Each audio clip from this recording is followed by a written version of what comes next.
Hi guys, it's சார்வினி. எல்லாரும் எப்படி இருக்கீங்க? நலமாக இருக்கீங்களா?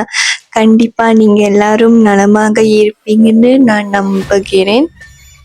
இன்னைக்கு ஏர்பன் லெஜண்ட் ஸ்டாரி பற்றி தான் சொல்ல போகிறேன். ஏர்பன் லெஜண்ட்னா என்ன? அந்த காலத்தில் சொல்கிற ஒரு கதைகள் சொல்லலாம். ஃபார் எக்ஸாம்பிள், ஒரு கிராமம் எடுத்துக்கோங்க, ஒரு வில்லேஜ்.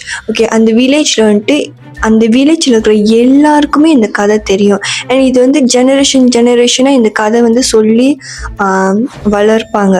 யூஸ்வலி ஏர்பன் லெஜண்ட் ஸ்டாரிஸ்லாம் கொஞ்சம் ஸ்கேரியாக இருக்கும், கொஞ்சம் பயங்கரமாக அந்த மாதிரி இருக்கும். அப்படி இல்லாட்டி கொஞ்சம் ஹியூமரஸான கதையாக இருக்கும், அதாவது சிரிப்பான கதையாக இருக்கும். இப்போ இந்த கதை நடந்திருக்கா இல்லையா, இதுக்கான ஒரு சாலிடான ப்ரூஃப் இல்லை. இப்போ சும்மா வச்சுக்கோங்க, இப்போ டைனோசார் இருக்குன்னு சொல்லியிருக்காங்களே, ஆனால் அந்த காலத்தில் எத்தனையோ ஒரு காலத்தில் டைனோசார் இருக்குன்னு சொன்னாங்க. ஆனால் டைனோசார் இருக்கிறதுக்காக ப்ரூஃப் இருந்துச்சு, அதனால தான் நம்ம நம்பணும். அப்படி டைனோசார் இருக்குன்னு சொல்லிட்டு ப்ரூஃப் இல்லைன்னு சொல்லியிருந்தா நம்ம நம்பியிருக்க மாட்டோம் தானே. அந்த மாதிரி நான் இன்னைக்கு சொல்ல போகிற ஒரு ஸ்டாரி ஒரு க்ரீச்சர் பற்றியான ஒரு ஸ்டாரி. ஸோ நான் ஏற்கனவே ஒரு வாட்டி நான் இதே ஏர்பன் லெஜண்ட் ஸ்டாரி பட் ஒன்று க்ரீச்சர் பற்றி நான் சொல்லியிருப்பேன். ஸோ நீங்கள் அந்த வீடியோ போய் பார்க்கலன்னா போய் பாருங்கள். இன்னைக்கு நான் எதை பற்றி பேச போகிறேன்னா, த ஜெர்சி டெவில். நான் இந்த ஸ்டாரி நான் சின்ன வயதாக இருக்கும்போது நான் கேட்டிருக்கேன்.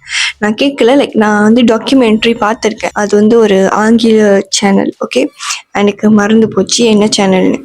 அப்போ அதில் இந்த மாதிரி க்ரீச்சர் பற்றி நிறையா போடுவாங்க. ஸோ நான் அதில் தான் பார்த்தேன். எனக்கு இப்போ வரைக்கும் அந்த க்ரீச்சர் என்னோட மைண்டில் இருக்குது. ஏன்னா அது அவங்க எப்படி இருக்கும் அந்த க்ரீச்சர், அந்த மாதிரி காட்டியிருந்தாங்க ஆக்சுவலி.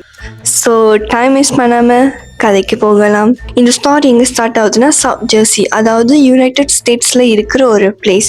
அண்ட் நிறைய பேருக்கு ஜெர்சி டெவலுக்கு பதிலாக லீட்ஸ் டெவலாக தான் தெரியும். இந்த க்ரீச்சர் எங்கே இருக்கும்னா ஃபாரஸ்டில் தான் இருக்கும். அண்ட் சவுத் ஜெர்சியில் இருக்கிற பைன் பேரன்ஸ் இந்த இடத்துல தான் இருக்குன்னு நிறைய பேர் சொல்கிறாங்க.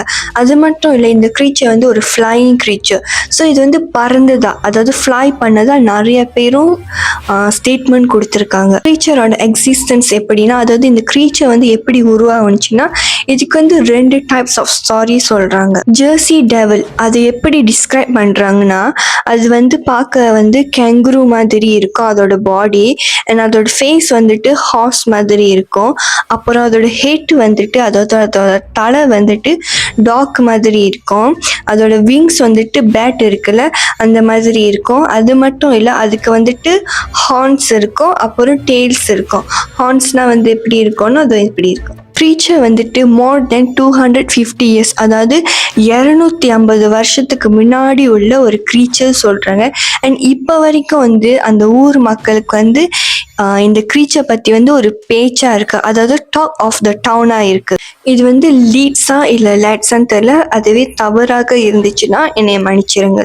ஃபர்ஸ்ட் ஸ்டாரி இந்த creature unwanted 13 child of mother லெட்ஸ், அதாவது தேவையில்லாத வேண்டாத 13வது பிள்ளை மதர் லெட்ஸ்க்கு.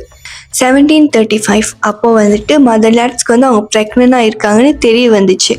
அண்ட் அவங்களுக்கு ஆல்ரெடி 12 பிள்ளைங்க இருக்காங்க, அதாவது 12 சில்ட்ரன் இருக்காங்க. மதர் லேட்ஸ் அவங்க ஒரு பணக்கார வாழ்க்கை, அதாவது வெல்த்தியான வாழ்க்கை அவங்க வாழல. அண்ட் அவங்க ஹஸ்பண்ட் ஒரு குடிக்காரவங்க, அவங்க ஒரு குடிக்கிறவங்க. ஸோ அவங்க ஹஸ்பண்ட் அவங்களோட பிள்ளையும் சரி, அவங்களோட பிள்ளைங்களும் சரி, அண்ட் அவங்களோட ஒய்ஃபும் சரி சரியாகவே பார்த்துக்கல. இதெல்லாம் தாங்க முடியாமல் ஃப்ரஸ்ட்ரேஷனில் கையெடுத்து கும்பிட்டாங்கன்னா சொல்லியிருக்காங்கன்னா, let this one be a devil அப்படின்னு சொல்லியிருக்காங்க. அப்புறம் கொஞ்ச நாள் கழிச்சு மதர் லீட்ஸ்க்கு பேபி டெலிவரி டைம் ஆச்சு. அண்ட் அன்னைக்குன்னு பார்த்து சரியான ஒரு மழை. அது மட்டும் இல்லை, மதர் லீட்ஸ் அவங்க மறந்துட்டாங்க. என்னதுன்னா, அவங்க பிள்ளைக்கு அவங்க சாபம் கொடுத்துருக்காங்க, அதாவது அவங்க கர்ஸ் பண்ணியிருக்காங்கன்னு அவங்க மறந்துட்டாங்க. அவங்க கணவரும் அப்புறம் அவங்க 12 பிள்ளைங்களும் மதர் லீட்ஸ்க்கு வெயிட் பண்ணியிருக்காங்க டெலிவரி ஆகுற வரைக்கும் பக்கத்து ஒரு ரூமில். அண்ட் மதர் லீட்ஸ்க்கு டெலிவரி பார்க்கறதுக்கு அங்கே இருக்கிற மீட் ஒய்ஃப்ஸ்லாம் வந்திருக்காங்க. டெலிவரியும் நார்மலாக தான் போணுச்சு. அண்ட் மதர் லீட்ஸ்க்கு 13வது ஒரு பேபி பாய் பிறந்தாங்க. பேபி பாய் பிறந்தோடனே கொஞ்ச நேரத்தில் எல்லாமே நல்லா தான் போயிட்டு இருந்துச்சு. ஆனால் எதிர்பார்க்காத மாதிரி மதர் லிட் சொன்ன சாபம் பழிச்சிச்சு. அதுவும் அவங்க கண்ணு முன்னாடியே.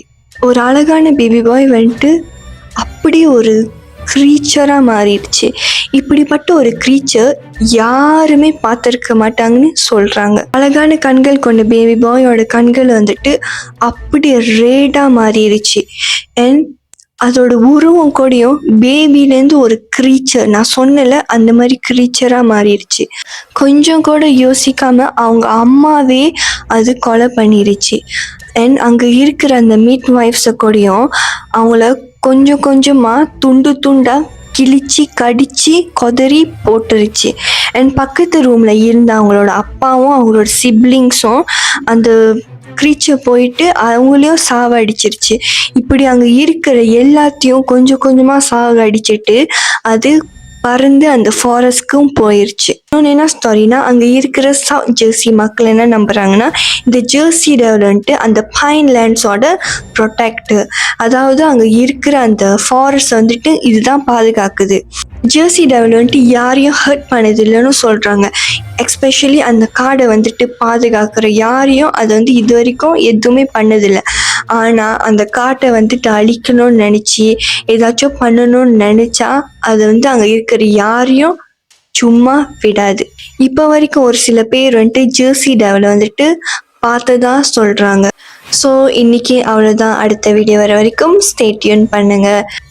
ஸோ இந்த கதையில் என்ன தெரியுதுன்னா, நம்ம வந்து ஒரு ஆளுக்கு வந்து நீங்கள் வந்து கர்ஸ் பண்ணுறது வந்து நான் கெட்ட ஒரு விஷயமா பார்க்குறேன்.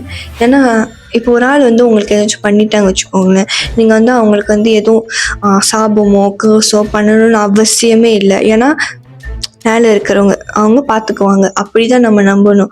ஸோ நம்ம வந்து அனாவசியமாக கர்ஸ் பண்ணிக்கிட்டு அப்படி இருக்கணும்னு அவசியம் இல்லை. ஏன்னா வந்துட்டு இந்த கதையில் வந்துட்டு அவங்க அம்மா கர்ஸ் பண்ணனால தானே அந்த பேபி அப்படி ஆயிடுச்சு. அந்த பேபி மட்டும் அவங்க அம்மா கர்ஸ் பண்ணாமல் இருந்ததுனால அந்த பேபி நல்ல ஒரு பேபியாக தானே பிறந்திருக்கும். ஸோ மேபி இருக்கலாம், எனக்கு தெரியல இந்த கதை உண்மையான கதையாக இல்லையான்னு. பிகாஸ் இது வந்து அர்பன் லெஜண்ட் ஸ்டோரி, அந்த காலத்தில் வந்து நடந்திருக்குன்னு சொல்கிறாங்க. அதுவே அப்படி நடந்துருந்துச்சுன்னா கூட அவங்க அம்மா அப்படி பண்ணியிருக்கணும்னு அவசியம் இல்லை. மேபி அவங்க ஃப்ரஸ்ட்ரேஷனில் அப்படி பண்ணிட்டாங்க. பட் ஸ்டில் அது வந்து ஒரு நல்ல ஒரு விஷயம் இல்லை. ஓகே, ஸோ நீங்கள் எல்லோரும் சவுத் ஜெர்சி போனீங்கன்னா பார்த்து போயிட்டு வாங்க. அப்புறம் மறக்காமல் லைக் பண்ணுங்கள், ஷேர் பண்ணுங்கள், அப்புறம் சப்ஸ்கிரைப் பண்ணுங்கள். அனைவருக்கும் என்னுடைய காதல்ஸ்.